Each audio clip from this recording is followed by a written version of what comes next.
أعوذ بالله من الشيطان الرجيم. بسم الله الرحمن الرحيم.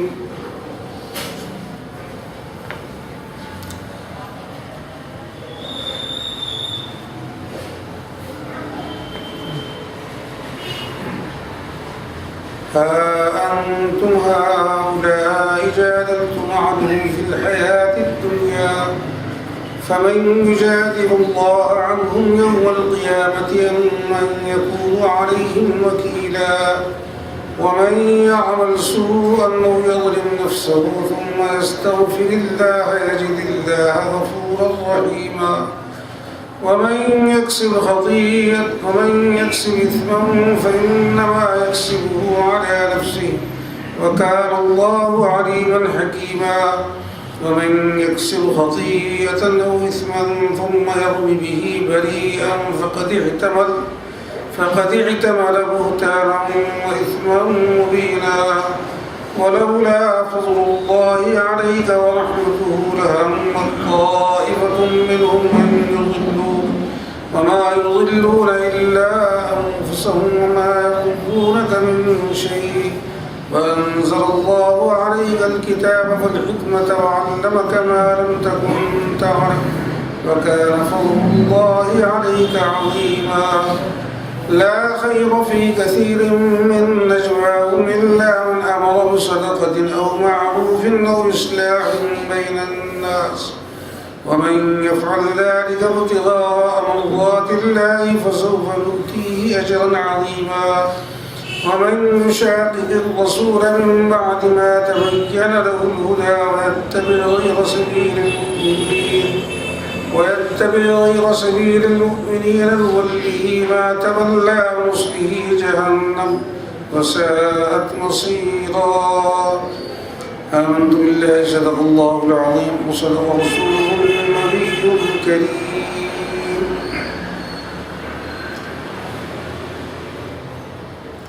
صلى على سيدنا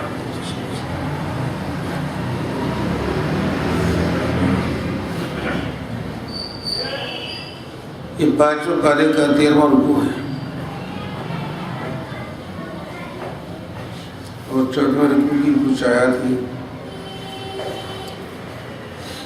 سورہ نساء چل رہا ہے.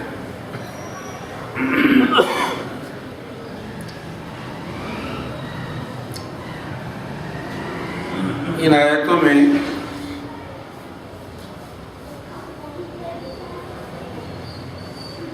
ایک واقعہ بیان کیا گیا ہے. یہ پوری 7 آیتیں اس سے واقعے کا تسلسل ہے جو اوپر کی رکوع سے شروع ہو رہی ہے. انا انزلنا الیک الکتاب بالحق. اس کی 2-3 آیتیں گزشتہ بیان ہو چکی تھی. آپ واقعہ اگر ذہن میں رکھ لیں تو مضمون آگے سمجھنے میں بہت مدد ملے گا. واقعہ یہ تھا کہ حضور اکرم صلی اللہ علیہ وسلم جو مدینہ منورہ ہجرت کر کے چلے گئے، احکام کا نزول شروع ہو گیا.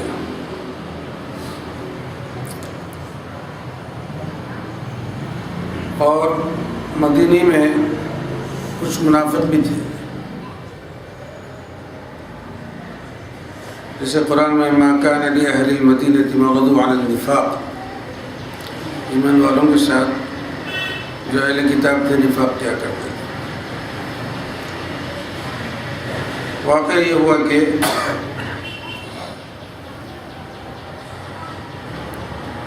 رفاع ایک صحابی تھے، حضرت قتادہ رضی اللہ تعالیٰ عنہ کے چچا. بعض روایتوں میں صرف قتادہ کا ہی نام لکھے ہیں، بعض روایتوں میں رفاع کا نام لکھے ہیں.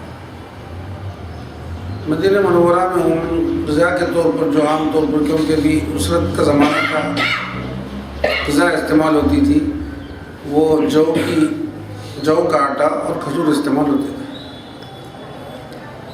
گیہوں کا آٹا تو ملتا نہیں تھا، شام سے آتا تھا، ملک شام سے کبھی کبھی. تو اگر کوئی قافلہ آتا تو کچھ لوگ خرید کے رکھ لیتے ہیں کوئی مہمان نوازی وغیرہ کے لیے تاکہ دوسروں کی ضیافت کرنا ہو. عموماً جو کا آٹا ہی جو کی روٹی استعمال کرتے ہیں. تو رفاع جو صحابی تھے شام سے قافلہ آیا تو انہوں نے ایک آٹے کی بوری خرید لیا. بس آج کل جیسے تھیلیاں یہ تھیلے آ رہے ہیں ان کے ویسی وہاں کی بوری آتے تھے. کبھی کبھی کھجور اس میں آتے تھے وہ دیتے ہیں. تو انہوں نے کیا کیا وہ آٹے کو اپنے گھر کے اندر ایک حجرے میں رکھ دیا اور وہاں پہ قبیلے بنو ظفر کے کچھ لوگ رہتے تھے. ابرق ایک خاندان تھا وہ لوگ بھی رہتے تھے. اس کا ایک فرد تھا توما یا اس کا نام بشیر بھی آیا ہے روایتوں میں. بشیر یا توما ابرق خاندان کا تھا. یہ تھا دراصل منافق بظاہر مسلمان تھا. تو انہیں دیکھ لیا کہ اپنے گھر میں آٹے کا لے جا کے رکھے ہیں. اس میں انہوں نے اپنے ہتھیار بھی رکھے تھے روم میں تلوار اور زرہ بھی رکھتی تھی. تو انہیں کیا کیا نقب ڈالا. نقب ڈال کے وہ آٹے کا بوریا اور ہتھیار دونوں لے لیے. لینے کے بعد روایت میں آیا کہ خود ہی وہ بوریے میں ایک سوراخ کر دیا جس سے آٹا تھوڑا تھوڑا گر رہا تھا اور اس کو لے جا کے زید ایک یہودی تھا اس کے پاس رکھ دیا. جب رفاع دیکھے صبح کو کہ ایسا چوری ہو گئی تو اپنے بھتیجے گن گئے قتادہ رضی اللہ تعالیٰ عنہ کے. جا کے بولے کہ بھائی ایسا ہوا تو قتادہ بھی آئے اپنے چچا کے پاس. اب کھول ادھر شروع ہوئی تحقیقات شروع ہوئی. تو انہوں نے کہا ہم وہ توما کے گھر میں رات میں روشنی دیکھ رہے تھے انہیں پکایا ہوں گا لے جا کے. تو اب توما کو بولے انہوں نے بولا بھائی تو پریشانی ہو گئی ہے کہ بات چھپ رہی نہیں. تو انہیں کیا کہا کہ صحابی پہ الزام لگا دیا لبید بن سہل رضی اللہ تعالیٰ عنہ پہ الزام لگا دیا کہ یہ چوری انہوں کی. ان کو معلوم ہوا تو وہ کیا کرے تلوار لے کے ننگی آ گئے. آگے بولے بھائی جب تک بات ثابت نہیں ہو جائے گی میں تلوار اپنے نظام میں نہیں رکھوں گا. تو ان سے آ کے بولنے لگے وہ توما کے جو قبیلے والے تھے قبیلے بنو ظفر بھائی تم تو نیک آدمی ہے تم کیوں پریشان ہیں نہ تم پہ الزام لگا سکتے کوئی نہ ثابت ہو سکتا ہے آپ خاموش چپکے سے آگے. لیکن جب گڑبڑ زیادہ بڑھنے لگی تو الزام بدل کے وہ یہود جو تھا رضید اس کے اوپر لگا دیے کہ میں نے ادھر چرایا ہے. اب وہ قتادہ وہ آٹے کی گرنے کی راستے سے ان کے گھر پہنچ گئے تو یہود بول دیا کہ یہ چوری میں نے نہیں کی ہے توما لا کے میرے پاس رکھایا. بات قصہ سمجھ میں آ گیا سب. اب یہ توما کے قبیلے والے بڑے پریشان ہو گئے کہ سارے قبیلے کی بدنامی ہے. اپنے قبیلے والے کی عموماً جو ہے آدمی طرفداری کرتے ہیں. خاندان قبیلہ یا محلے میں کوئی ایسا ہوتا اپنے محلے والے کو اپنے دوست کو بچانے کے لیے سب اتر جاتے ہیں میدان میں بچے کی جھوٹی کیوں نہ بولنا پڑے. تو وہ لوگ بھی اتر گئے تو وہ یہود بھی اتر گئے ادھر سے. ایسا کیسا ہو سکتا ہے اور یہ بولا کہ میں چرایا نہیں میرے پاس لا کے رکھا گیا ہے. تو یہ لوگ کیا کریں مشورہ کریں کہ کیا کرنا چاہیے. دیکھو بھائی قبیلے کی بدنامی ہوگی سارے لوگوں کے سامنے لہذا میں قسم کھاتا ہوں جا کے حضور کے پاس اور تم لوگ میری تائید کر دینا گواہی دے دینا فلاں ہے. اور حضور کو جا کے بولیں گے ہم تو ایمان والے ہیں وہ تو یہود ہے اور حضور ممکن ہو ہماری تائید کریں. یہ قصہ ہے. اب اس کو ذہن میں رکھیے. انا انزلنا الیک الکتاب بالحق لتحکم بین الناس بما اراک اللہ ولا تکن للخائنین خصیما. بے شک ہم نے نازل کیا ہے آپ پر کتاب حق کے ساتھ تاکہ آپ فیصلہ کریں لوگوں کے درمیان بما اراک اللہ اللہ نے جو دکھایا آپ اور خیانت کرنے والوں کے طرفدار نہ ہو جائے. قرآن میں کہیں نزلنا آیا کہیں انزلنا آیا ہے. انا انزلنا بھی آیا نزلنا علیک القرآن. نزلنا اور انزلنا میں فرق یہ ہے کہ نزلنا تھوڑا تھوڑا اتارنے کو کہتے ہیں حضور پر قرآن کئی مرتبہ نازل ہوا، تو نزلنا تھوڑا تھوڑا ہوتا، تو 23 سال کے عرصے میں قرآن نازل ہوا۔ نزلنا انزلنا ایک بار نازل ہو کہتے ہیں، ایک ہی بار نازل ہو جاتا، چنانچہ پورا قرآن حضور پر ایک بار نازل ہو گیا۔ تو 23 سال کے اس سے پہلے میں عرض کیا ہوں، ایک صاحب میرے سے بعد میں پوچھا بھی تھا، شاید اس وقت نہیں گے، کہ حضور اکرم صلی اللہ علیہ وسلم جبرائیل علیہ السلام سے دور کیا کرتے تھے رمضان سے پہلے، پورا دور سناتے تھے۔ قرآن تو نازل ہو رہا تھا، پھر دور پورا سنانے کی کیا بات ہے؟ تو عباس خیال یہ ہے کہ بھائی جتنا نازل ہوا اتنا دور کرتے تھے ہوں گے۔ بعد میں علماء لکھے بس نہیں، پورا دور کرتے تھے، کیونکہ انا انزلنا میں قرآن پورا نازل ہوا تھا حضور کے اوپر، نزلنا میں تو تھوڑا تھوڑا نازل ہوتا، حضور پورا دور کرتے ہیں، تو حضور پر نازل ہو گیا تھا قرآن۔ اب جبرائیل علیہ السلام کے ذریعے تھوڑا تھوڑا نازل ہوا۔ پھر اور ایک بات یہ ہے کہ الفاظ جو جبرائیل علیہ السلام کے کان پہ نازل ہوتے تھے وہ جبرائیل علیہ السلام کے ذریعے سے نازل ہوتے تھے، لیکن حضور کے دماغ پر جو اس کے معنی اور دل پر جو اس کے اسرار ہوتے تھے یہ جبرائیل علیہ السلام کے واسطے سے ہوتے تھے، اللہ تعالیٰ کو حضور پر کرتا ہے اسرار و معانی کو، اسرار و رموز کو دل پر اور معانی کو ذہن پر۔ صرف کان پر جو الفاظ آتے تھے وہ جبرائیل علیہ السلام کے ذریعے سے آتے تھے۔ تو حضور پورا قرآن حضور پر نازل ہوا، حضور دور کیا کرتے تھے، تو آپس میں جو کتاب نازل کی ہے حق کے ساتھ، آپ اس کے درمیان فیصلہ کریں قرآن سے، لوگوں کے درمیان، لتحکم بین الناس، لوگوں کے درمیان آپ فیصلہ کریں۔ قرآن سے فیصلہ کرنا یہ حضور کی خصوصیت ہے خاص طور پر۔ بقایا حضور سے ہٹ کر کوئی ڈائریکٹ قرآن سے فیصلہ نہیں کر سکتا جب تک کہ حضور کا عمل یا حضور کا نمونہ سامنے نہ ہو۔ لتحکم بین الناس، پھر بما اراک اللہ، اللہ نے جو آپ کو دکھایا ہے راستہ اس کو فیضا کی۔ اب یہ ایک بات یہ ہے کہ بما اراک اللہ یہ تو حضور کی خصوصیت ہے، اللہ جو دکھایا ہے۔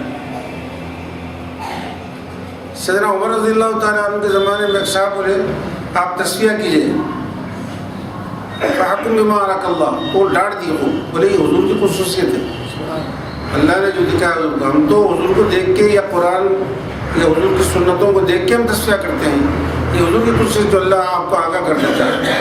تو کبھی کبھی وحی کے بنیاد پر فیصلہ کرتے تھے، کبھی کبھی آپ اجتہاد کرتے تھے، کبھی کبھی آپ کے قلب پر جو القاء ہوتا تھا اس سے فیصلہ کرتے تھے، کبھی کبھی آپ کو جو خواب میں دکھایا جاتا اس سے فیصلہ کرتے تھے۔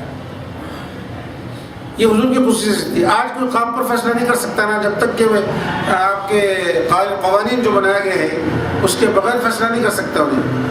اگر کوئی جرم یا کوئی چیز اس کے علم میں بھی آ گئی تو اپنے علم کی بنیاد پر فیصلہ نہیں کر سکتا، قانون کی بنیاد پر فیصلہ کر سکتا ہے کہ گواہی وغیرہ جو بھی چیزیں ثبوت میں آ جائیں وہ ثبوت کی بنیاد پر فیصلہ کر سکتا ہے، علم کی بنیاد پر فیصلہ نہیں کر سکتا۔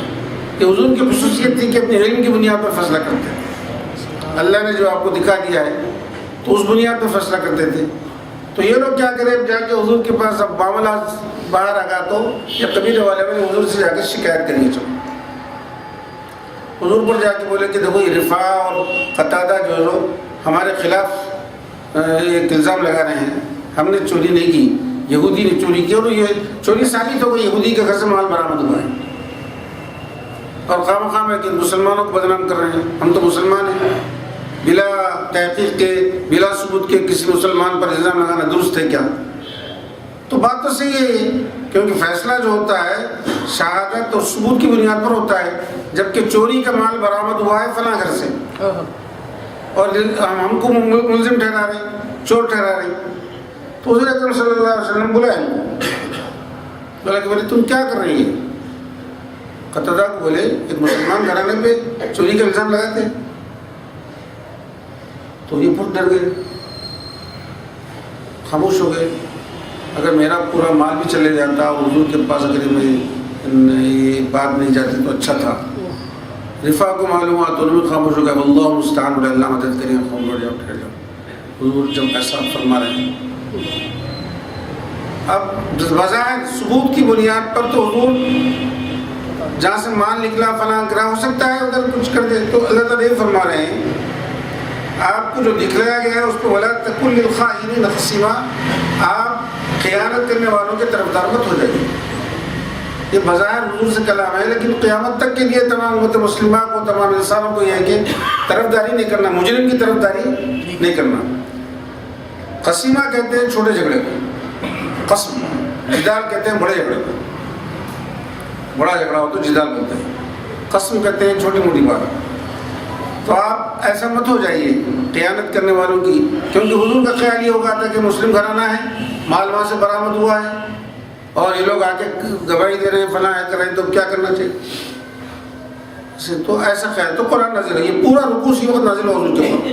حضور قریب تھا، روایتوں میں آیا تھا کہ قریب تھا یہودی پر چوری کے الزام میں سزا نافذ کر دیتے ہیں، ہاتھ کاٹنے کی. یہ قریب تھا ان کے لیے، کیونکہ بظاہر ثبوت اس کے خلاف تھا. تو قرآن کے پورا رکوع نازل ہوا، اور حضور اکرم صلی اللہ علیہ وسلم سے کو آگاہ کر دیا گیا کہ قصہ ایسا ایسا ایسا ایسا ایسا. اب حضور اس تصفیہ کر دیے کہ مجرم توما ہے. مال برآمد ہوا، حضور کی بارگاہ میں مال آ گیا پیشی میں. حضور رفاع کو بلا کے دے دیے مال، یہ تمہارے ہتھیار لے لو، اور یہ تمہاری آٹے کی بوری لے لو. تو انہوں نے کیا کیا، یہ ہتھیار اللہ کے راستے میں وقف کر دیے. ایک بڑی الزام سے برات ہوئی نا. حقیقت تو یہ تھی، اگر حقیقت کے خلاف فیصلہ ہوتا تو یہودیوں کے دل میں گزرتا کہ یہ تو نبی ہیں اور سب ان کے پر آشکار ہوتا، یہ کیسا، ہم تو چوری نہیں کی. اور اگر توما وغیرہ کے موافق میں فیصلہ ہوتا تو مجرموں کو آئندہ قیامت تک کے لیے پڑا مل جاتی. تو جرم ثابت ہونا تھا، سزا بھی ہونا تھا، اور ان لوگوں کو بچانا تھا. بہت سارے اثرات رموز اس کے اندر. تو اللہ تعالیٰ نے فرمایا کہ ایسا مت کیجیے. واستغفر اللہ ان اللہ کان غفورا رحیما. تو توما کے قبیلے والے کیا کرے، آگے توما کی طرفداری کرے. توما کا قسم کھایا، یہ لوگ گواہی دے دی. ایسا کیسا ہوتا ہے، رسول اللہ تو ایمان والے ہیں، کلمہ پڑھنے والے ہیں. یہودی تو ایمان نہیں رکھتا ہے، اس کی بات پہ کیسا اعتبار ہوتا. بظاہر حالات بھی ایسے ہی ہیں. اللہ تعالیٰ نے حضور کو پورا حالات سے مطلع کر دیا. حضور نے فیصلہ توما کے خلاف دے دیا.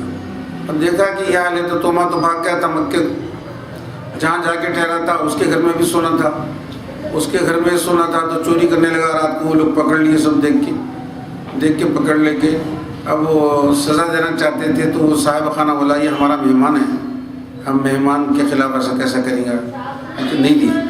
تو یہ نکل کے وہاں سے چلے گا. تو قبول بنو سلیم میں وہاں بھی جا کے ایسی چوری کرا تھا تو لوگ پکڑ لیے.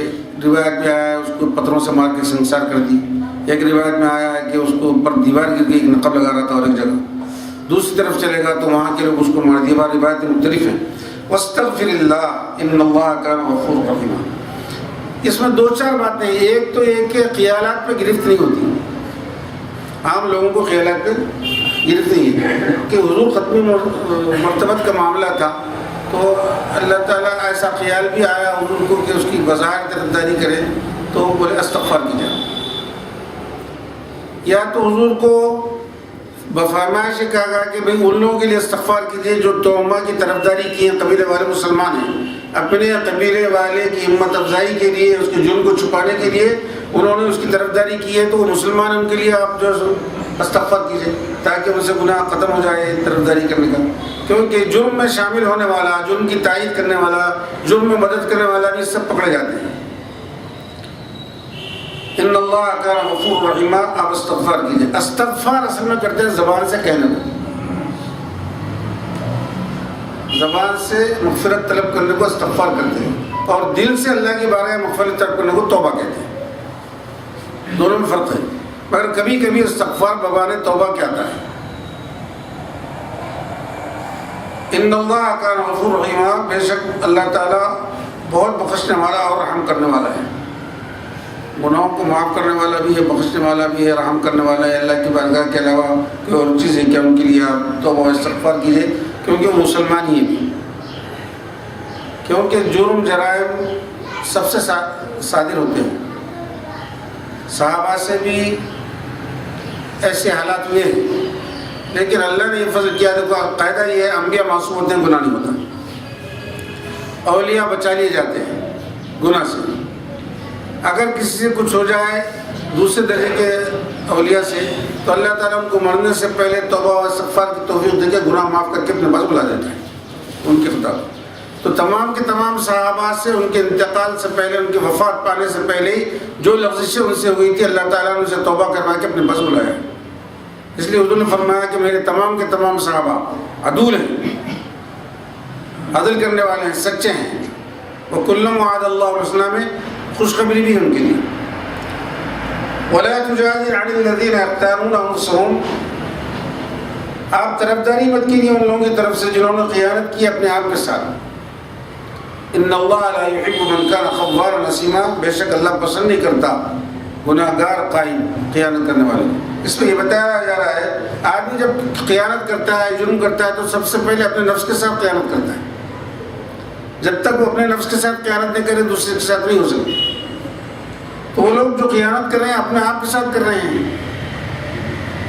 اللہ اس کو پسند نہیں کرتا ایسے لوگوں کو۔ یستخفون من الناس ولا یستخفون من اللہ وهو معهم، اس آیت کا بھی شان نزول اسی میں ہے کہ وہ جا کے خفیہ طور پر جو مشورہ کر رہے تھے کہ بھئی ایسا ہم پلاننگ کریں گے کیونکہ پورے قبیلے کو رسوا ہونے سے بچانا ہے، رات میں جا کے گفتگو کر رہے تھے خفیہ طور پر۔ قبیلے کے والے لوگ جمع، مسلمان بھی تھے اس میں، توما تو منافق تھا، یہ کیا کرتا، شاعر بھی تھا، صحابہ کے سامنے اپنے شعر سناتا تھا، کبھی کبھی صحابہ کی حجوں میں مذمت میں شعر لکھ کے منسوخ کسی کی طرف کر کے بولتا تھا کہ یہ دوسرے لوگ لکھے بولتے، اگر لکھتا خود تھا صحابہ کی مذمت میں، تو صحابہ بعد میں بولتے تھے یہ اس کے لکھے ہوئے ہوں۔ خود صحابہ بھی نبوت کا نور کا پرتو ان کے اوپر پڑا تھا، وہ دیکھ کے سمجھ جاتے تھے یہ اس کے لکھے ہوئے نے ایسا کیا ہے، نفاق تو اس کے اندر ہے باہر صورت۔ تو یستخفون من اللہ من الناس ولا یستخفون من اللہ، اب وہ قبیلے والے مشورہ کے لیے کہ اس کو بچانا ہے کسی طرح اپنے حضور کے پاس جائیں گے، تو اللہ تعالیٰ یہ فرما رہا ہے کہ یستخفون من الناس، وہ لوگوں سے تو شرماتے ہیں،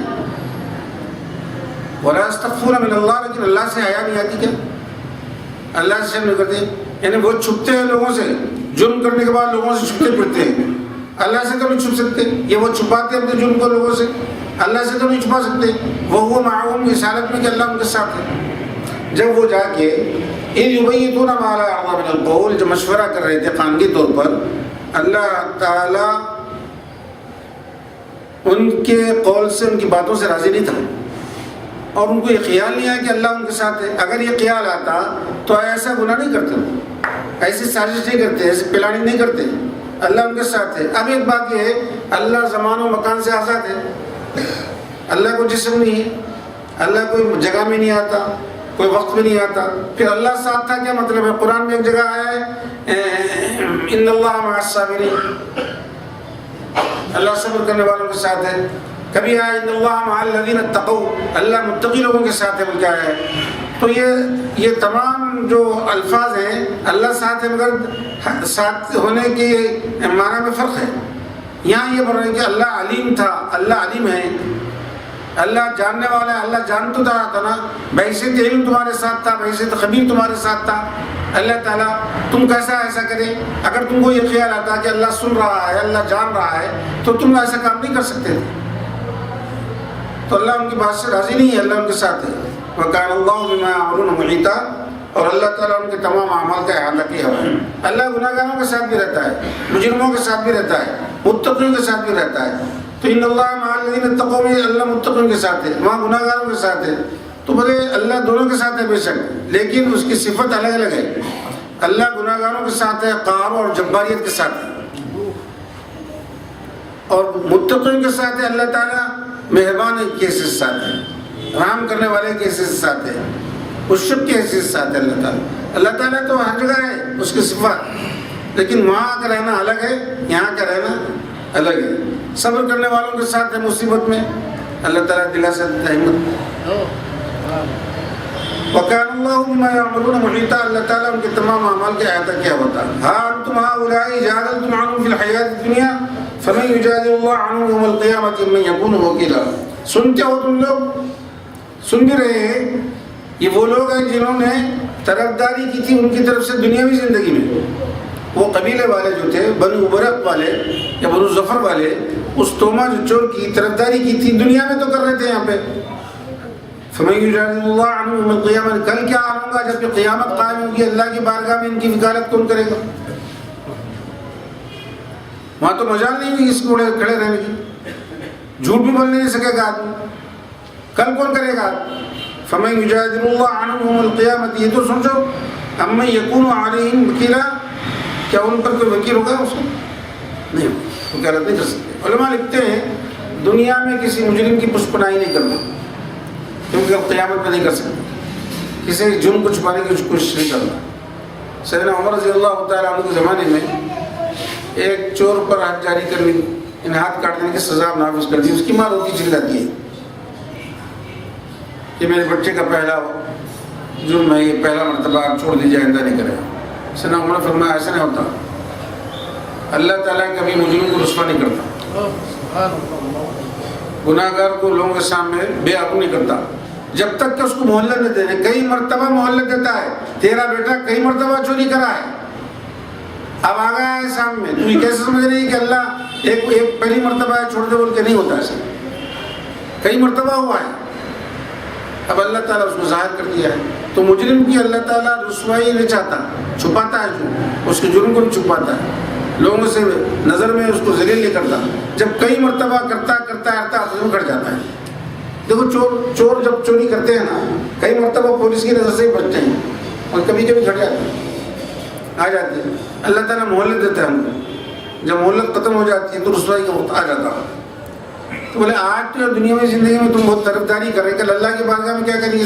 تم نہیں کر سکتے، اس لیے کسی مجرم کی جھوٹی پیروی نہیں کرنا۔ وکیلوں کو بھی خاص طور پر تاکید ہے، وکالت نہیں کرنا، ایسی جرم کو اس کے چھپانے کے لیے، جرم نہیں کیا ان کی وکالت نہیں کرنا۔ آج اگر یہ کریں گے تو اللہ کی بارگاہ میں کیا کریں گے؟ اگر توبہ کا جرم ثابت نہیں ہوتا اور اللہ تعالیٰ حضور پر منکشف کر دیا، اگر ایسا نہیں ہوتا تو یہ چوری کرنے کا سلسلہ جاری رہتا، جرم کو وہیں ختم کر دیا۔ اسلام کے قوانین میں خوبی ہے، مجرم کو جب سزا دی جاتی ہے تو آئندہ جرم کرنے کی ہمت نہیں ہوتی اس کے اندر عموماً، کیونکہ سزا سخت ہے نا۔ چور کا ہاتھ کاٹ دیا گیا اس کے جرم پر، اب آئندہ کیا کرتا ہے جو ہاتھ کاٹنے کے بعد اگر ایسی قید ہو 2-3 دن کی، جرمائے لگا کے چھوڑ دیے تو بار بار کرتے رہتا ہوں، بار بار کرتے رہتا ہوں۔ جتنے پاکٹ پلیئر ہیں اگر ان کے ہاتھ کاٹ دیے جائیں تو دنیا میں رسوائی کے ساتھ اپنا ہاتھ کیے پھرتے تھے، ان کو جب چھوڑ دیا گیا تو انہوں نے جری ہو گئے اس کے اوپر اور سینکڑوں ایسی مرتبہ کرنے لگے۔ اسلام کی خوبی ہے کہ جرم کی جو سزا اسلام نے مقرر کی ہے، اگر اس کو نفاذ کر دیتے تو زمین پر فساد ختم ہو جاتا ہے۔ تو اب قتل کیا کوئی آدمی، کوئی وکالت کر رہا اس کی چھڑانے کی، تو اسلام بولتا ہے کہ اس کی وکالت نہیں کرنا، اس کے جرم کو نہیں چھپانا، سزا دینا۔ سزا اگر ہو جائے تو وہ آئندہ ایسا نہیں کر سکتا۔ وَمَن يَعْمَلْ سُوءًا وَيَظْلِمْ نَفْسَهُ ثُمَّ يَسْتَغْفِرِ اللَّهَ يَجِدِ اللَّهَ غَفُورًا رَحِيمًا، جو شخص برا کام کرے یا اپنے نفس پر ظلم کرے پھر اللہ کی بارگاہ میں مغفرت طلب کرے تو یجد اللہ غفور رحیما، اللہ کو مغفرت کرنے والا پائے گا، رحم کرنے والا پائے گا۔ یہ آیت ایسی ڈھارس ہے، اسلام ایسا اعلان فرمایا ہے کہ جو بھی شخص گناہ کرے یا اپنے نفس پر ظلم کرے، اللہ کی بارگاہ میں جرم کتنا بھی بڑا ہو، قتل ہو، غارت گری ہو، چوری، ڈاکہ، جتنے فواحش میں مبتلا ہو سکتا ہے، بڑے سے بڑا مجرم بھی اگر لوٹ کے اللہ کی بارگاہ میں توبہ کے لیے آ جائے تو اس کا جرم معاف کرنے کے لیے راستہ پائے، سوائے شرک کے علاوہ۔ اس کا مطلب یہ نہیں آدمی جرم کرتا رہے، شرک کے علاوہ اگر کوئی گناہ ہو جائے تو اللہ تعالیٰ کی بارگاہ میں رجوع ہونے کے لیے راستہ ہے۔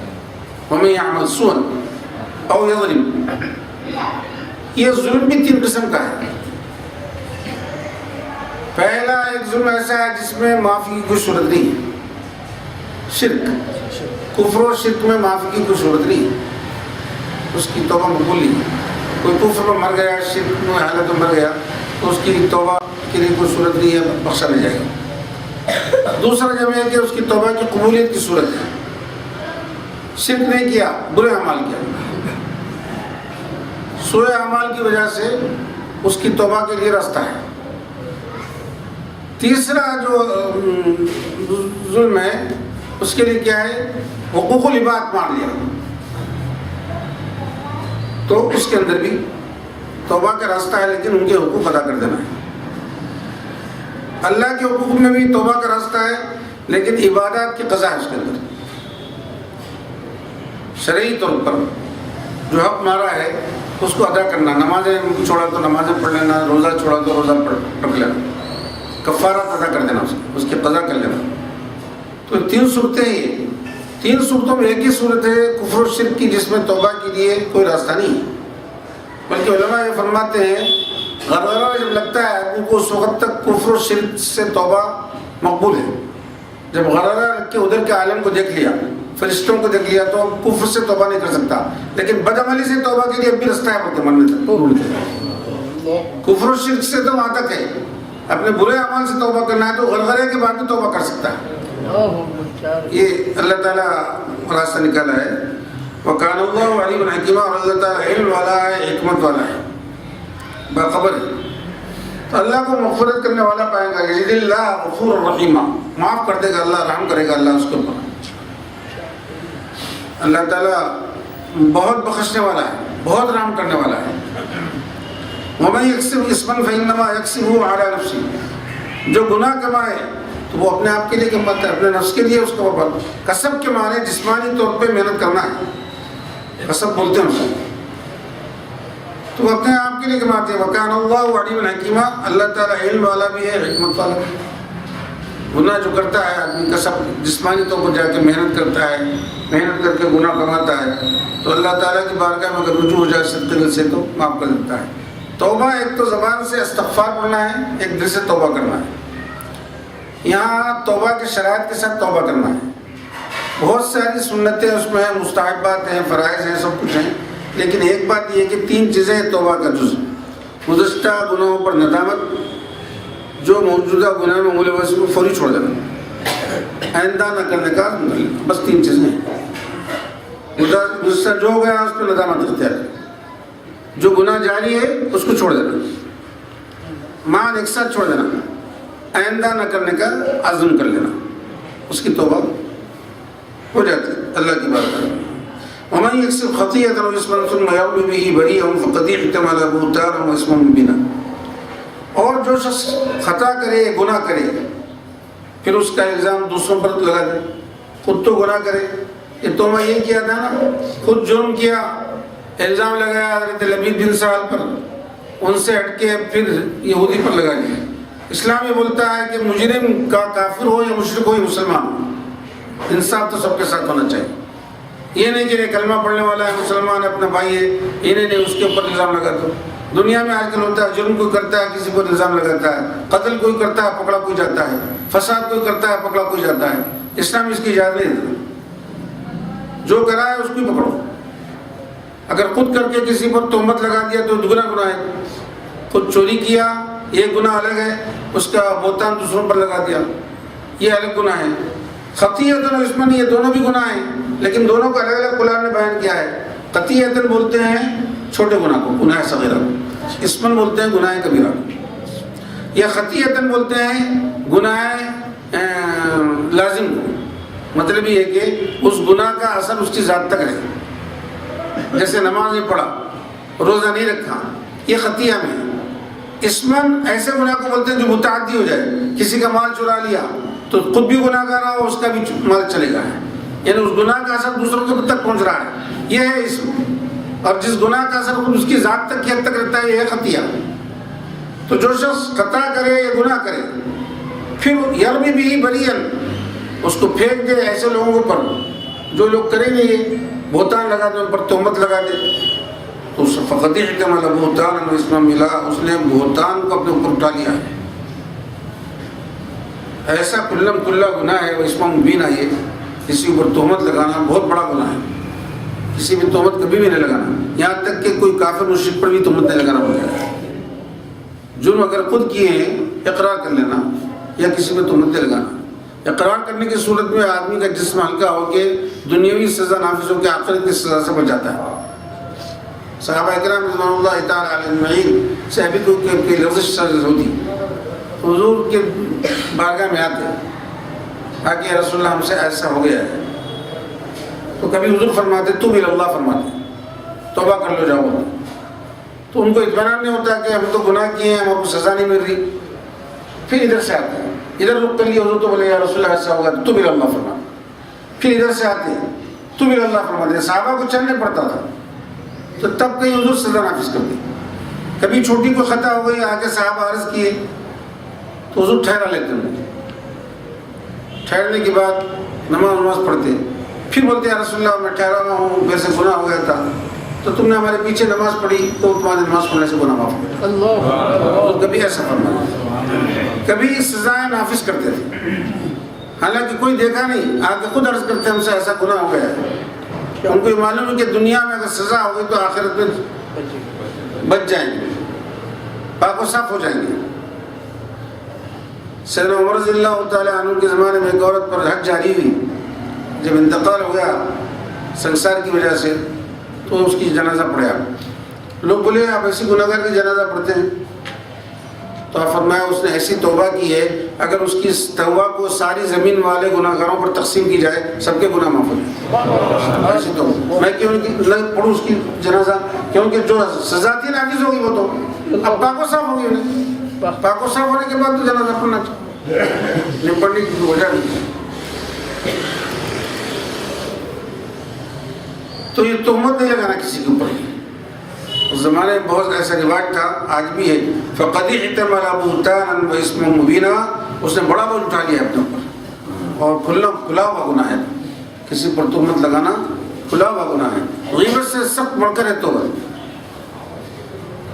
غیبت تو ایسی ہے کہ اس کی کوئی پوشیدہ برائی کو لوگوں کے سامنے بیان کرنا.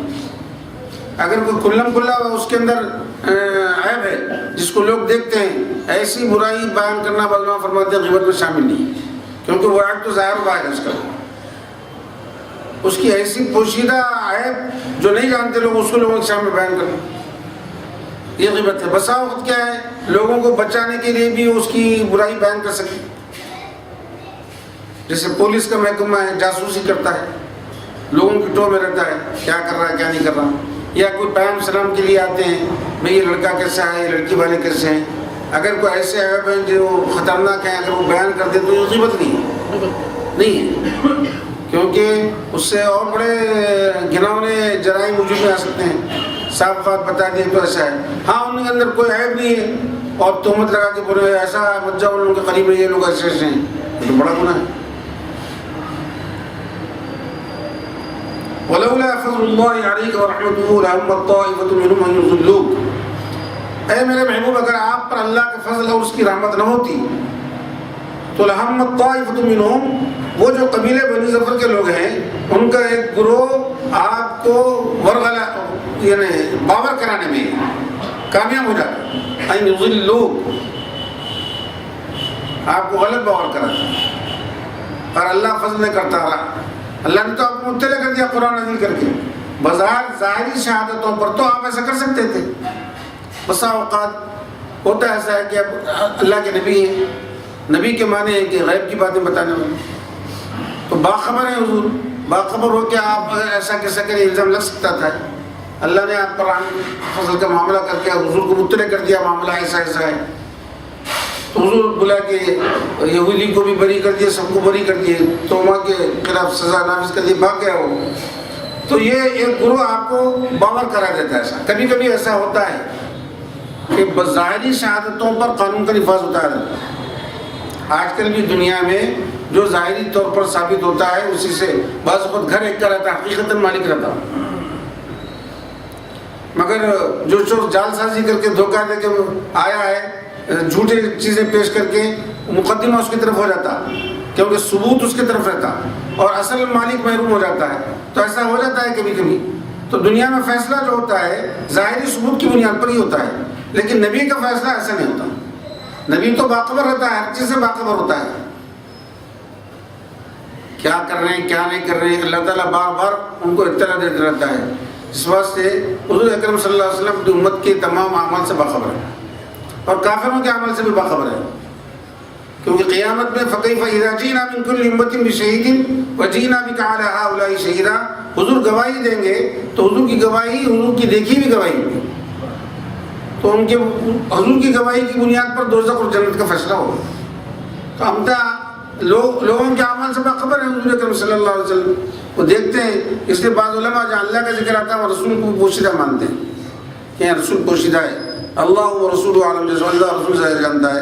اس لیے یہاں پہ بھی اس فرمائے اگر وہ باور کرا دیتے گروہ آپ کامیاب ہو جاتا ہے اس طرح باور کرانے میں، اگر اللہ کا فضل اور رحمت نہ ہوتی ہے۔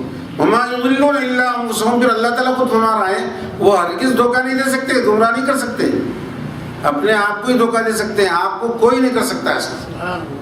وَمَا يَضُرُّونَكَ مِن شَيْءٍ، اور وہ لوگ تک نقصان بھی نہیں پہنچا سکتے کچھ بھی، اللہ کے رسول کو کبھی نقصان نہیں پہنچا دے۔ قرآن میں اللہ نے گارنٹی دی ہے وَاللَّهُ يَعْصِمُكَ مِنَ النَّاسِ، اللہ تعالیٰ لوگوں سے آپ کی حفاظت کرے گا۔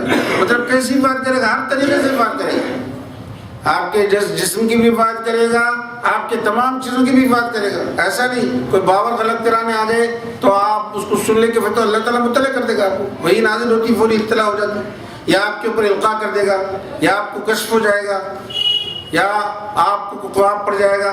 خواب انبیاء کے خواب بھی وہی کے حکم میں ہوتے ہیں۔ ابراہیم علیہ السلام کو خواب پڑا تھا اسماعیل علیہ السلام کو ذبح کرنے کا، حالانکہ وہ صریح حکم نہیں تھا، انسانی جان لینا تو جرم ہے خواب کی بنیاد پر، لیکن ابراہیم علیہ السلام تیار ہو کے ذبح کرنے کے لیے۔ تو معلوم ہوتا ہے انبیاء کو جو خواب میں حکم دیتا ہے وہ وحی کے درجے میں ہوتا ہے، تو وہ خواب کی بنیاد پر تیار ہو گئے تھے جا کے ذبح کرنے کے لیے، وہاں گئے تھے۔ تو ان کا علم بڑا وسیع ہوتا ہے انبیاء کا۔ عیسیٰ علیہ السلام کے زمانے میں عیسیٰ علیہ السلام کو گھروں میں کیا چیز پکی ہے، کتنی چیز کھائی گئی ہے، کتنی چیز بچی ہے، اس کا اطلاع ہوتی تھی۔ آپ بولتے تم یہ کھا کے آئے، تمہارے گھر میں بھی اتنا موجود ہے۔ جب بچے آتے تو فرماتے جاؤ تمہارے گھر میں رکھا ہوا ہے کھا لو، فرماتے تھے۔ اس سے بھی زمانے میں عیسیٰ علیہ السلام کو اتنی خبر تھی، یہ تو سید الانبیاء ہیں، آپ کو تو ہر چیز کی خبر اطلاع رہتی ہے، آپ فرما دیتے ایسا ہے۔ تو بولے اللہ تعالیٰ یہ فرما رہا ہے وہ تو باور کرانے آئے تھے، اللہ نے اپنا رحمت فضل آپ پر کیا، اور بات یہ ہے کہ آپ کو کوئی باور نہیں کرا سکتا، آپ کو کوئی بہکا نہیں سکتا، غلط بات آپ کو بتا نہیں سکتا، اور کوئی آپ کو نقصان نہیں پہنچا سکتا کچھ بھی۔ وَأَنزَلَ اللَّهُ عَلَيْكَ الْكِتَابَ وَالْحِكْمَةَ، اللہ نے نازل کیا ہے آپ پر کتاب اور حکمت، کتاب بھی نازل کیا ہے، حکمت بھی نازل کیا ہے۔ یہاں کتاب سے مراد قرآن ہے، الکتاب قرآن کو بولتے ہیں، الف لام میم ذالک الکتاب، اور حکمت سے مراد حضور کی سنت ہے۔ حکمت نہ ہوتی تو قرآن کہاں سے سمجھ میں آتا؟ اللہ نے آپ پر کتاب، فرق یہ ہے کتاب و حکمت میں، کتاب اللہ کا کلام ہے، الفاظ بھی اللہ کے ہیں، حکمت میں الفاظ حضور کے ہیں، معنی اللہ کے ہیں۔ قرآن اور حکمت میں معنی اللہ کے ہیں دونوں طرف، صرف الفاظ کتاب میں اللہ کے ہیں، حکمت میں حضور کے الفاظ ہیں، لیکن معنی اللہ تعالیٰ کے، دونوں فرق ہے۔ اس لیے قرآن و حدیث کا حکم ایک ہی ہے، قرآن کا منکر بھی کافر ہے، حدیث کا منکر بھی کافر ہے۔ تو حدیث شریف بھی کیا ہے؟ اللہ ہی کی طرف سے اس کے معنی الفاظ حضور کے، اس لیے اس کا انکار کرنے والا بھی مومن باقی نہیں رہ سکتا۔ وَعَلَّمَكَ مَا لَمْ تَكُنْ تَعْلَمْ، اللہ تعالیٰ نے آپ کو بتا دیا ہے، سکھلا دیا ہے جو کچھ آپ نہیں جانتے۔ وَعَلَّمَكَ مَا لَمْ تَكُنْ تَعْلَمْ، مَا كَانَ وَمَا يَكُونُ، علم آپ کو دے دیا ہے، جو کچھ ابتدا سے آدم علیہ السلام سے لے کے اب تک ہوا وہ بھی بتا دیا، آئندہ قیامت تک جو کچھ ہونے والا ہے وہ بھی بتا دیا، دونوں چیزوں کا علم دیا ہے۔ وَعَلَّمَكَ مَا لَمْ تَكُنْ تَعْلَمْ، یہاں احتیاط یہ کرنا، کبھی کبھی لفظش ہو جاتی ہے جہالت کی وجہ سے۔ حضور بھی ایسا ہی علم رکھتے ہیں جیسا اللہ علم رکھتا ہے، یہ بولنا کفر ہے، اللہ کے جیسا کبھی نہیں رکھتا۔ تمام مخلوق میں حضور سب سے زیادہ علم رکھتے ہیں، سب سے زیادہ باخبر ہے، اللہ کی طرح نہیں، ایسا الفاظ نہیں بولنا، اللہ کی طرح نہیں بولنا، اللہ نے جو کچھ دیا ہے وہ تمام مخلوق میں حضور کو سب سے زیادہ دیا، سب سے زیادہ علم رکھتے ہیں حضور اکرم صلی اللہ علیہ وسلم۔ وَعَلَّمَكَ مَا لَمْ تَكُنْ تَعْلَمْ، ایک مرتبہ حضور اکرم صلی اللہ علیہ وسلم نماز فجر میں تشریف لائے، نماز فجر میں تشریف لائے، لا کے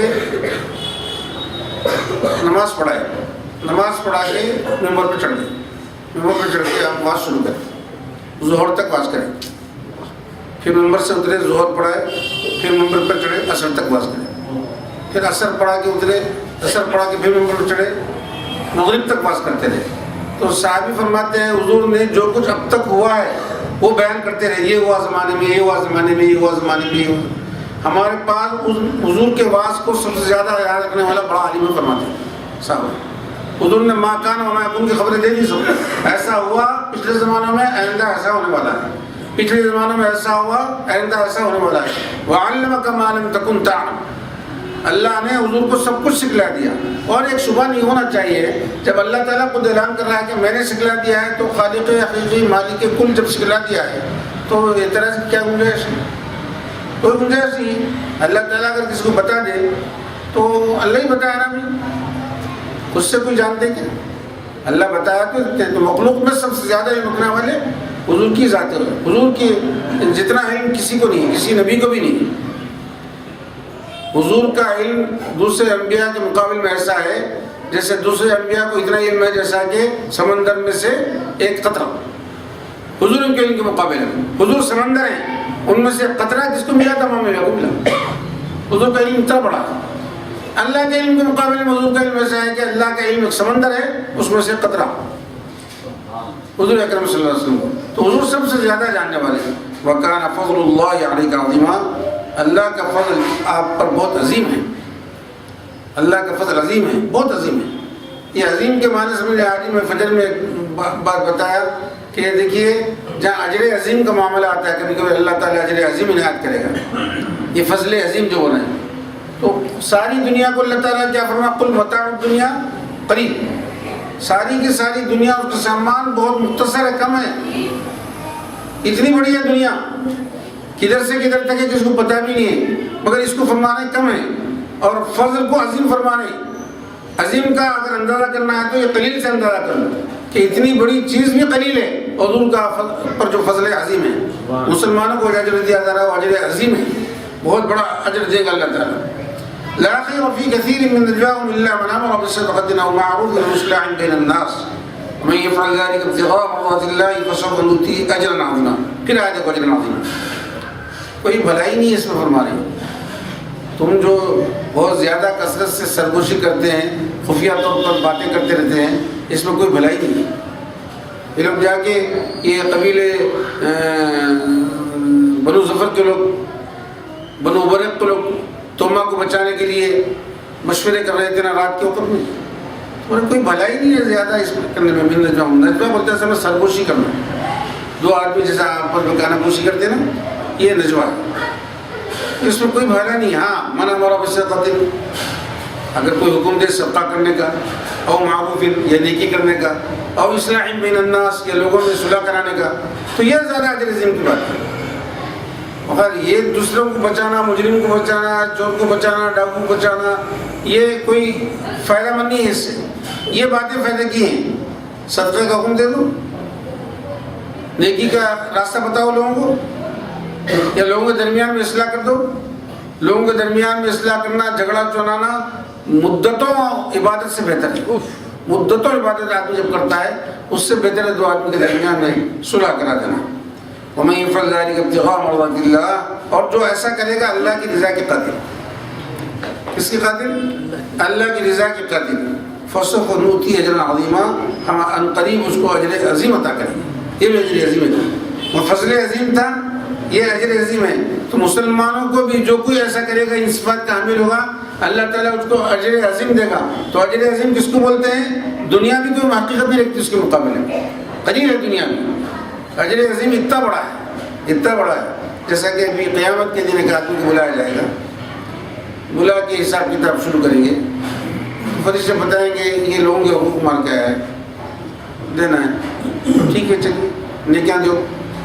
اس کے نیکیاں دیتے دیتے حقوق ختم ہو جائیں گے، فرشتے بولیں گے ایک چھوٹی نیکی اس کی رہ گئی ہے، بولے حقوق ختم ہو گئے، چھوٹی نیکی رہ گئی ہے۔ تو اللہ تعالیٰ فرمایا ایک نیکی اس کی چھوٹی رہ گئی وہ بھی، ٹھیک ہے، اب ہمارا فضل ہے، ہم اس کے اوپر یہ فضل کرتے ہیں، اس ایک نیکی کو 1 کروڑ بنا دو، چھوٹی ایک نیکی کو 1 کروڑ۔ بات ہوتا ہے حدیث میں یہاں کہ ضرب 2 سے، 1000 سے ضرب 2، 1000 سے 1000 سے، 1 لاکھ سے ضرب 2 بولے، تو چھوٹی نیکی جا کے 1 کروڑ ہو جاتی ہے اپنے جنت داخل. اللہ ایسا فرمایا فسوف نؤتیہ اجرا عظیما, ہم اجر عظیم دیں گے اس کو. کیسا ہے اجر عظیم بتا رہے ہیں. دنیا تو بالکل قلیل ہے, اللہ کے پاس ایک نیکی کی قدرت بہت بھاری ہے, مگر کیسے ہونا ہو اللہ کی رضا کی خاطر. ذالک ابتغاء مرضات اللہ, اس میں دکھاوا نہیں ہونا, اپنے نفس کا کوئی اس میں نفع نہیں ہونا, اللہ کی رضا کی خاطر کرنا جو کچھ کرنا ہے. اللہ راضی ہوگا تو بس, اس کے علاوہ ہمارا کوئی مطلب نہیں ہے. فسوف نؤتیہ اجرا عظیما. ومن یشاقق الرسول من بعد ما تبین له الهدى ويتبع غير سبيل المؤمنين نوله ما تولى ونصله جهنم وساءت مصيرا. جو لوگ رسول کی نافرمانی کرتے ہیں, مخالفت کرتے ہیں, ومن یشاقق الرسول من بعد ما تبین له الهدى, اس کے بعد کہ حق ان کے اوپر ہدایت صاف طور پر ظاہر ہو گئی ہے. یہ تمہیں یہ کیا تھا نا کہ حضور کا فیصلہ آ گیا تھا, مخالفت کرتے ہوئے بھاگ گیا سے. منافقی تھا وہ, اور صحابہ کی میں گستاخانہ اشعار لکھتا تھا. جب اللہ کا اور اللہ کے رسول کا فیصلہ آ جائے اب مخالفت نہیں کرنا, بات کھل کے سامنے آ گئی ہے تو مخالفت نہیں کرنا, جبکہ ہدایت صاف طور پر واضح ہو گئی ہے. من بعد ما تبین له الهدى ويتبع غير سبيل المؤمنين, اور اتباع کرنا, پیروی کرنا اس راستے کی جس پر مسلمان ہیں. علماء فرماتے ہیں اس میں اجماع امت کی دلیل ہے. امام شافعی رحمۃ اللہ علیہ سے پوچھے کوئی جا کے قرآن سے ثبوت دیجیے آپ اجماع امت ثابت ہے کیا, یعنی امت کے علماء جس بات پر متفق ہو جائیں وہ راستہ ہدایت کا راستہ ہے, اس کی ثبوت قرآن سے ہونا ہے. تو آپ اس کو فرمائے 3 دن کے بعد آؤ گے. 3 دن تک آپ قرآن نکال کے پڑھتے رہے. تو روایت میں آیا دن میں 3 قرآن پڑھتے تھے, رات میں 3 قرآن پڑھتے تھے. دن میں 3, رات میں 3. تو آپ سارا قرآن پڑھنے کے بعد یہی نتیجہ بولے کہ یہی آیت ہے اجماع امت کی. وَيَتَّبِعْ غَيْرَ سَبِيلِ الْمُؤْمِنِينَ, مسلمان جس راستے پر ہے تمام اسی راستے پر چلنا, وہی اجماع امت. تمام مسلمان ایک طرف ہے, من ایک طرف, ایسا نہیں ہونا چاہیے. حدیث شریف میں ہے من شذ شذ فی النار, جو کٹ گیا وہ دوزخ کے لیے چھوڑ دیا گیا. ید اللہ علی الجماع, جماعت پہ اللہ کا ہاتھ ہے, جماعت سے کٹنا نہیں. تو جب تمام مسلمان جس راستے پر ہیں اپن بھی اس راستے پر چلنا چاہیے. تمام مسلمان ایک طرف چھوڑ کے اپن اپنی رائے قائم کر کے الگ ہو جانا یہ کوئی مناسب بات نہیں ہے. اللہ کے رسول کی مخالفت نہیں کرنا, مخالفت کرنے والا کبھی پنپتا نہیں. اسی طرح صلح اولیاء کی مخالفت نہیں کرنا, ان کی مخالفت کرنے والا بھی سرخرو نہیں ہو سکتا. وَيَتَّبِعْ غَيْرَ سَبِيلِ الْمُؤْمِنِينَ. اب اس کے علاوہ نُوَلِّهِ مَا تَوَلَّى وَنُصْلِهِ جَهَنَّمَ. اگر کوئی شخص مسلمانوں کا راستہ چھوڑ دے یا اللہ کی مخالفت, اللہ کے رسول کی مخالفت اختیار کرے تو اللہ تعالیٰ فرمانا نُوَلِّهِ مَا تَوَلَّى, جس طرف وہ پھر جاتا ہے ہم بھی اس کو اسی طرف پھر دیتے ہیں. یہ سب چھوڑ کے انہیں دوسرا راستہ پھر جاتا ہے. آپ ہم کبھی کبھی غور کرتے ہیں کہ بہت سارے فرقے آئے امت مسلمہ میں, 73 فرقے ہیں. نجات پانے والا تو ایک ہی فرقہ ہے جو اہل سنت والجماعت ہے. 72 کے 72 دوزخ میں جانے والے ہیں. اب دیکھیے آپ بعض فرقے نکلتے ہیں غیر مقلدوں کے نام سے ہیں, شیعہ حضرات کے نام سے ہیں, خارجیوں کے نام سے ہیں, قرآنی فرقہ بول کے ہے, حدیث کو نہیں مانتا وہ فرقہ, اہل قرآن کے نام سے ہے. ایسے کئی فرقے ہیں. لوگ بولتے بھائی یہ لوگ تو دیکھو بظاہر تو اچھے عمل کر رہے ہیں اور ان کا طبقہ بڑھتے جا رہا ہے, تو بڑھنے کی وجہ کیا ہے؟ نُوَلِّهِ مَا تَوَلَّى, انہوں اس طرف پھر گئے تو اللہ بھی ان کو اسی طرف پھر دیا. اب ہدایت کی طرف نہیں پلٹائیں گے ہم کو, پھر گئے گمراہی کی طرف, ادھر ہی جانا چاہتے ہیں تو جاؤ, ہم بھی تمہارے کو اسی طرف پھیل دیتے ہیں اور دلدل میں پھنسا دیتے ہیں اور گہرا کر دیتے ہیں, تمہارے لیے راستے نکال دیتے ہیں. وَنُصْلِهِ جَهَنَّمَ, مگر قیامت کے دن تو جہنم میں جھونک دیں گے ہم. وَسَاءَتْ مَصِيرًا, بہت برا ٹھکانہ ہے جہنم, بہت برا ٹھکانہ ہے. تو جو آدمی جس چیز میں رغبت کرتا ہے اگر اس میں کامیابی ہو جائے گمراہ راستے میں تو یہ نہیں سمجھنا کہ یہ راستہ ہدایت کا ہے, گمراہی پہ چل کے.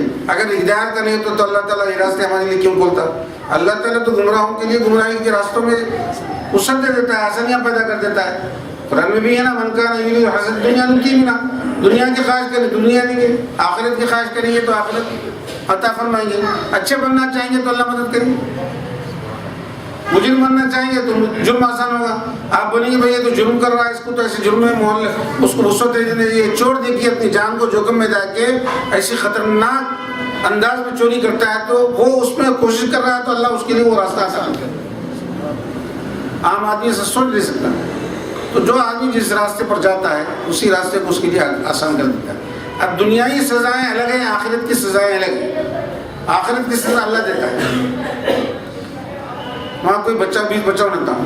دنیا میں جو سزائیں ہیں قانون کے مطابق وہ نافذ ہوتی رہتی ہیں، نفاذ اس کا بھی ہوتے رہتا ہے. اللہ تعالیٰ جو اپنے حبیب سے فیصلے کراتا ہے، دنیا والے جو فیصلے کرتے ہیں ان کے فیصلے کاغذوں میں لکھے ہوئے رہتے ہیں، اور حضور جو فیصلہ کرتے ہیں وہ لوح محفوظ میں فیصلہ موجود ہے، لوح محفوظ سے آتا ہے. تو حضور کے ان کے میں بہت زیادہ فرق ہے. اللہ تعالیٰ کسی نہ کسی طرح حضور کو باخبر کر دیتا ہے، امت کے اعمال سے ہی باخبر کر دیتا ہے. اس لیے حضور نے فرمایا ایک مرتبہ کہ میرا تمہارے درمیان میں رہنا بھی بہتر ہے، میرا وفات پا جانا بھی بہتر ہے. صحابہ بولے آپ کا دنیا میں رہنا بہتر ہے، یہ تو سمجھ میں آ رہا ہے، وفات پا جانا کیسے بہتر ہے؟ تو اس لیے بہتر ہے کہ میرے پاس اعمال پیش کیے جاتے ہیں امت کے، جمعہ کو اور پیر کو. میں امت کے اعمال دیکھتا ہوں، جن کے اعمال اچھے ہیں ان سے خوش ہوتا ہوں، جن کے اعمال خراب ہیں ان کے لیے دعا کرتا ہوں. وہاں بھی بولے ان کی مغفرت کی، وہاں پہ بھی دعا کرتے رہتا ہوں. اور قیامت میں شفاعت کے سامان فراہم کروں گا. تو ہر دو جگہ میرے لیے تمہارے حق میں بہتر ہے. دنیا میں رہوں گا یہ بھی بہتر ہے، وفات پا جاؤں گا تمہارے لیے یہ بھی بہتر ہے کہ تمہاری خراب اعمال کی اللہ کی بارگاہ میں سفارش کروں گا، مغفرت کی دعا کرتے رہوں گا، تمہارے گناہوں کو معاف کرانے کی پہن کوشش کرتا رہوں گا. تو دونوں حیثیت میں بہتر ہے. تو یہ مسلمان ہر حالت میں نفع بخش ہے. ایمان کی وجہ سے نفع آ جائے گا اسے، اعمال خراب بھی رہے ایمان نفع دے گا. کافر کو کہیں کوئی نجات نہیں ہے، دنیا میں پکڑ ہے، آخرت تو کوئی حصہ اس کا نہیں ہے. مشرک اور کافر کے لیے کوئی نہیں کہ ان کی کامیابی ہے، دنیا میں بھی زندگی گزر رہے گی، آخرت تو کامیابی آئے گی. لیکن اللہ تعالیٰ اہل ایمان کو ہر حیثیت میں ایسا سپورٹ، ایسی طرفداری اور ایسا اس کی نصرت کیا ہے ایمان کی وجہ سے. اللہ اور رسول پر جو ایمان رکھتا ہے کامیاب وہی شخص رہتا ہے. اعمال میں کوتاہیاں ہوتی ہیں، انسان سے نہیں ہونا چاہیے، ہوتی ہیں، مگر کبھی کبھی یہ لوگوں کی لفظشیں بھی یا ان کی بسا اوقات کیا بولنا چاہیے، انبیاء کے متعلق تو نہیں بول سکتے، قطائع محمود بھی امت کے لیے رحمت ثابت ہوتی ہے. حضرت آدم علیہ السلام اگر جنت میں وہ پھل نہیں کھاتے تو دنیا میں آج کسی کا وجود ہی نہیں ہوتا. تو یہ سب کے لیے رحمت ہے، وجود میں تو آ گئے. تو انبیاء کی بساوت ایسی چیزیں بھی امت کے لیے رحمت ہوا کرتی ہیں. تو حضور اکرم صلی اللہ علیہ وسلم کے تمام فیصلے دنیا میں پاک صاف کرنے کے لیے، مجرموں کو جرم سے بچانے کے لیے، آئندہ جرم پر تحریرات عائد کرنے کے لیے ہوتے ہیں. تو قرآن و حدیث کے فیصلے یہ ہوتے ہیں. تو قرآن سے تو حضور فیصلہ کرتے تھے، لیکن دنیا میں جتنے انسان آئیں گے وہ قرآن کو دیکھ کے فیصلہ نہیں کریں گے، بلکہ حضور اکرم صلی اللہ علیہ وسلم کے اس فیصلہ کو دیکھ کے دنیا میں لوگوں کے درمیان فیصلہ کریں گے. الحمدللہ.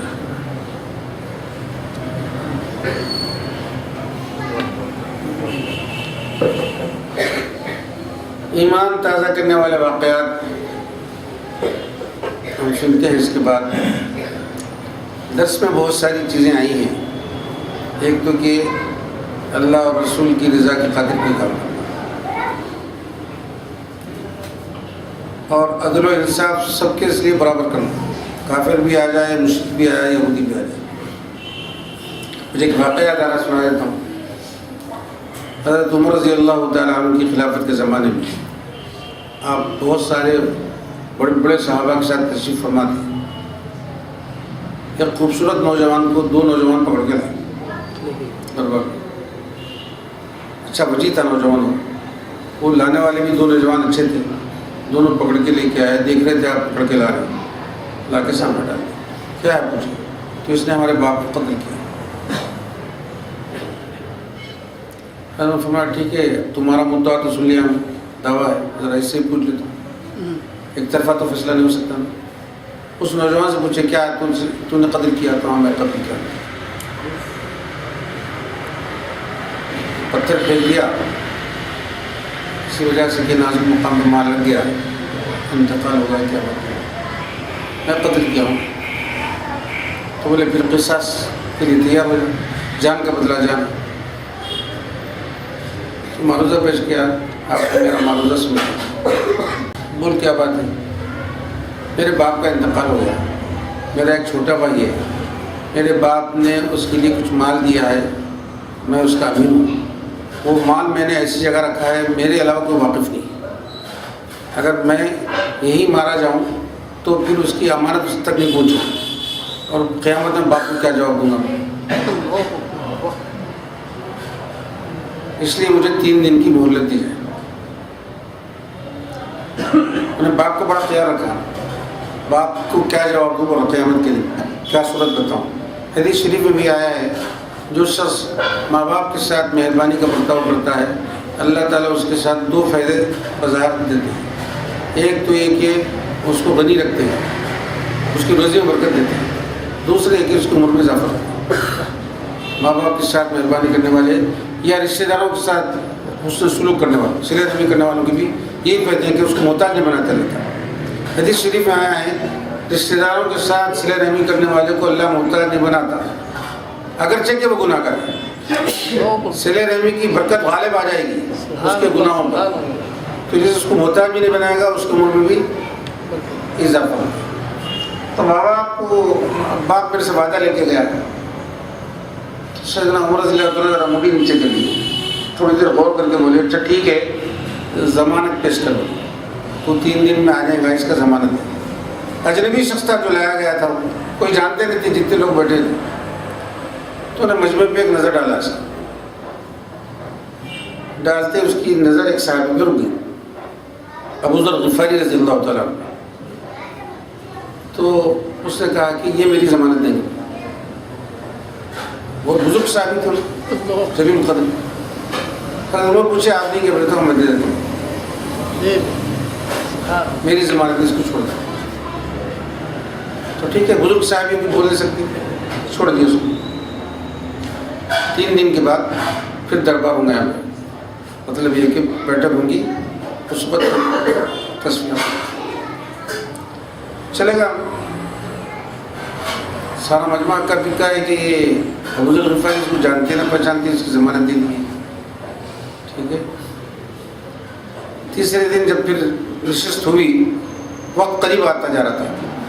جتنے صحابہ تھے سب پریشان تھے ابو ذر غفاری کے بارے میں. جلیل القدر صاحب ہی بڑے, کیونکہ ضمانت میں اگر نہیں آیا وہ سخت تو ضامن کو پکڑ لیتے قصاص میں. تو رونا شروع کر دیا صحابہ. حضرت عمر فرمایا ابو ذر تیار ہو جاؤ کیونکہ آپ ضمانت دی ہیں, اگر وہ شخص نہیں آیا تو ضمانت میں پکڑ لیا جائے گا. تو آپ فرمایا میں خدا کی قسم کھا کے کہتا ہوں کہ ضمانت میں مجھے پکڑ لیا جائے, میں پیچھے نہیں ہوں. اب دوسرے جو صاحب آتے بہت پریشان تھے, وہ 2 نوجوان بھی آ گئے جس کے باپ کو قتل کیے تھے. اب وقت قریب آتے جا رہے, پریشانی بڑھتی جا رہی. تو صحابہ کیا کرے, اب گریہ وزاری کی حالت میں وہ 2 نوجوانوں کو پکڑ کے بولے تو خون بہا لے لو, ہم لوگ پیسے دے دیں. انہوں نے بولے نہیں, خون کا بدلہ خون ہونا, میں خون بہا نہیں دیتا, ہم لوگ پیسے اڑ گئے. بولوں اب کیا کرنا, خود پریشان ہو گئے, وقت ہوگا. اب بولے ابو ذر غفاری تیار ہو جا, بولے پکڑ کے ان کو قتل کرنا تھا. صحابہ اتنے بڑے جلیل القدر صحابی کا قتل کوئی آسان بات ہے خالی ضمانت میں. اب یہی باتیں ہو رہی تھی, وہ نوجوان بھاگتا ہوا ہانپتا کپتا آگے کھڑا ہوا سیدنا عمر کے سامنے, سانس اس کی پھول رہی تھی. میں نے انتظام کر دیا ہے کہ وہ بچے کے ماموں کو میں نے اس کی سب وراثت بتا دی ہے, مال بتا دیا ہے, انتظام کر کے آ گیا ہوں, آنے میں مجھے دیر ہو گئی اس لیے بھاگ کے آیا. ابو ذر غفاری اب لوگ وہ آتے ہی ایک نعرہ مارے خوشی میں کہ ابو ذر غفاری بچ گئے ہیں, انہیں آ گیا ہے, قاتل خود آ گیا ہے. وہ بچے بھی خون بہا طلب کر رہے تھے, پیسے خون بہانے لے تھے, بولے تھے قصاص میں جان ہی ہونا بول رہے تھے. وہ لوگ بھی خوش ہو گئے, بہرحال اگر قاتل آ گیا ہے. تو ابو ذر غفاری اس کو بولے میں اس شخص کو جانتا نہیں, میں پہچانتا بھی نہیں. انہیں مجبے پہ امید کی نظر ڈالا خالی, کوئی میری ضمانت دے گا, اس کی نظر مجھ پر پڑی اور مجھ کو بتا دیا یہ ضمانت دیں گے, تو میں بھی حامی مروت میں پڑ گئی. میں جانتا نہیں تھا, میں کہ ان کے چہرے میں شرافت دیکھا تھا. اس مجرم کے چہرے میں شرافت دیکھ رہا تھا، وعدہ وفائی کے حالات دیکھ رہا تھا۔ وعدہ کس کو کہتے ہیں؟ وفا کرنا اس کا نام ہے۔ کوئی وعدہ کرے تو پورا کرنا۔ قرآن میں اوفوا بالعہد ان العہد کان مسئولا، وعدے کی پوچھوں گی قیامت۔ تو میں اس پر حامی بن لی، اس کی بولی میں جانتا نہیں پہچانتا نہیں کون ہے کیا، میں کچھ خبر ہی نہیں۔ خوش ہو گئے وہ بھی کہ یہ رہ گئے اور بچ گئے۔ اب ایسے ہو تو بچوں سے بولے کیا اب تیار ہے؟ انہوں نے نہیں بولے ہم اس کو معاف کر دیتے ہیں، یعنی وعدہ وفائی کیا ہے، وعدہ جو کیا تھا پورا کیا، ہم اس کو معاف کر دیتے ہیں۔ تو سیدنا عمر رضی اللہ تعالیٰ عنہ بھی مسرت میں آگے خوب چہرہ چمکنے، روایت میں آیا کہ ان کا چہرہ خوشی سے چمکنے لگا۔ انہوں نے بولا ٹھیک ہے جب تم معاف کر دیتے ہیں تو میں بیت المال سے ان کا خون بہا ادا کر دیتا ہوں تمہارا، اپنے بیت المال سے اس کی جتنی قیمت ہوتی ہے 100 اونٹ کی اتنے پیسے تمہارے کو دے دیتا ہوں اس کی عوض میں۔ تو بچے بولے نہیں ہم اللہ کے لیے معاف کیے ہیں، ابتغاء مرضات اللہ، اللہ کی رضا کی خاطر معاف کیے ہیں۔ بیت المال سے پیسہ لینا ہمارا مقصد نہیں ہے، کسی سے لینا نہیں ہے، اللہ کے لیے معاف کیے ہیں۔ تو ایفاء عہد بھی آدمی کو بسا اوقات قتل سے بھی بچا لیتا ہے۔ وعدہ وفائی کیا ہے کہ قتل ہونا تھا اسے، اور وہ لوگ جب ان سے ایا اپا کر رہے تھے، ان کی عاجزی کر رہے تھے کہ بھائی خون بہا لے کے چھوڑ دو، بچے تیار نہیں تھے۔ لیکن ایفاء عہد کا ایسا اثر مہر ان کے اوپر پڑا، سکہ لگا کہ بچے بھی خوش ہو کے بولے وعدہ وفائی اس کا نام ہے۔ خود کو تو آ گیا ہے، بھاگنے کی فکر نہیں کرا، فرار ہونے کی فکر نہیں کرا، کسی کو پھنسانے کی فکر نہیں کرا، آ گیا ہے اس مسرت میں اس کو معاف کر دیتے اور خون بہا بھی نہیں لیتے۔ تو وعدہ وفائی انسان کو بچا لیتی ہے۔ اللہ رسول کے احکام پر عمل و آوری بھی بسا اوقات آدمی کو بڑی بڑی سزاؤں سے بچا لیتی ہے، اور لوگ اس کی خاطر چھوڑ دیتے ہیں اس کو کہ بھائی اس میں یہ جوہر ہے اس کے اندر، اس کو معاف کر دو، اس کو چھوڑ دو، خون بہا بھی نہیں لینا اس کے اندر۔ تو یہ صفتیں مسلمانوں کی ہیں۔ یہ صفتوں کی وجہ سے حضور اکرم صلی اللہ علیہ وسلم حاتم طائی کی بیٹی کو جو گرفتار ہو کے آ گئی تھی، ایمان بھی قبول نہیں کی تھی، چھوڑ دی۔ اس نے اتنا ہی کہا کہ میں حاتم طائی کی بیٹی ہوں، میرا باپ بہت سچا تھا، میرا باپ غریبوں کی مدد کرتا تھا، بیواؤں کی سرپرستی کرتا تھا، یتیموں کے ساتھ اچھا سلوک کرتا تھا، میزبانی کیا کرتا تھا، مسافروں کے ساتھ اچھا سلوک کرتا تھا۔ تو حضور فرمائے یہ تو مسلمانوں کی صفات ہیں جو تیرے باپ میں ہے۔ تیرا باپ اس قدر اچھا تھا کہ مسلمانوں کے صفات سے متصف تھا، اسی بنا پہ تک چھوڑ دیتے ہیں۔ نہ صرف چھوڑا حضور نے، بلکہ آپ محافظ کو دیے اس کے ساتھ، سواری دی اس کے ساتھ، اس کی منزل تک اس کو پہنچا دیا، محافظ بھی دیے، سواری بھی دی۔ وہ جا کے اپنے بھائی سے کہنے لگی کہ حضور اکرم صلی اللہ علیہ وسلم کہ یہ حالات ہے، تم اپنے فوری چلے جاؤ، جا کے حضور سے ملو۔ وہ سارے کنبے کے ساتھ کے مسلمان ہوئے۔ تو ایک تو اس کی جان بچی وہ صفات کی وجہ سے، حضور چھوڑ دیے۔ دوسرے ایمان کا سبب بن گئی، جا کے بھائی کے ایمان کا سبب بن گئی کنبے اور قبیلے کے ساتھ، ان بھی بچ گئی، دوسروں بھی بچا لی۔ تو صفات کی وجہ سے بچے۔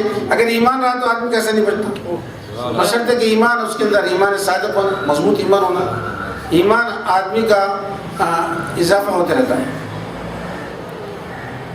وَيَزِيدُ اللَّهُ الَّذِينَ، ان کی آیا قرآن میں اللہ زیادہ کرتا ہے، یعنی ایمان مضبوط ہوتا رہتا ہے، ایمان میں طاقت قوت زیادہ آتے رہتی ہے۔ ایک ہی چیز سبھی کے اندر، ایمان سب کے اندر ہے، لیکن کسی کا ایمان اڑ جاتا ہے حق بولنے پر، کسی کا ایمان آگ پر جا کے نکل جانے کی فکر کرتا ہے۔ ہاں کہ ہیں دونوں میں ایمان، مگر ایمان میں، اس کے ایمان میں، اس کے ایمان میں فرق ہوتا ہے۔ ایفاء عہد بہت اچھی چیز کی وجہ سے فوائد ہوتے ہیں۔ آپ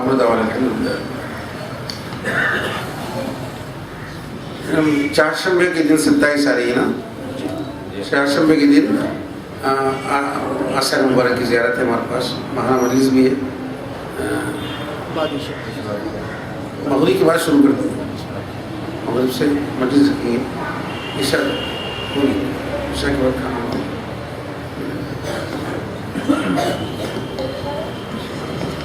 الحمد للہ رب العالمین، اللہم صلی علی سیدنا محمد وعلی آل سیدنا محمد عدد ما فی علم اللہ صلاۃ دائمۃ بدوام اللہ۔ ربنا ظلمنا انفسنا وان لم تغفر لنا